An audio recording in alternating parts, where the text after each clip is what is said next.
Magkakaiba sinasabi ng ilang mababatas kung maaari pagpatuloy ng 20th Congress ang impeachment trial ni Vice President Sara Duterte kapag hindi natapos ang kasalukuyang Kongreso.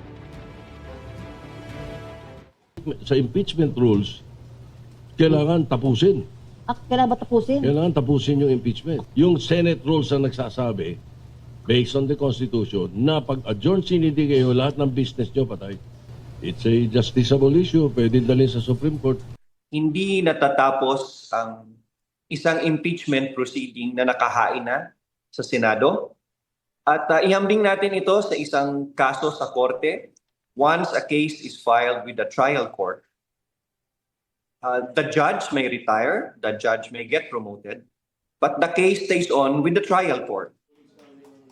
Ayon kay Senator-elect Tito Soto na dati rin naging Senator Judge sa impeachment trial ni dating Chief Justice Renato Corona, titigil ang lahat ng proseso ukol sa impeachment trial kapag natapos ang 19th Congress sa June 30. Sabi naman ng House Prosecutor Lawrence Defensor, ang matatapos lang sa June 30 ay ang legislative power nila at hindi ang tungkulin nila sa impeachment trial. Sa Lunes, June 3, ipepresenta na ng House Prosecutors ang Article of Impeachment laban kay BP Duterte. Sabi ni Defensor, isang kasamaan lang nila ang magbabasa niyan sa Senado. Sa June 3 naman, magko-convene ang Senado bilang impeachment court. Igan, mauna ka sa mga balita, mag-subscribe na sa GMA Integrated News sa YouTube para sa iba't ibang ulat sa ating bansa.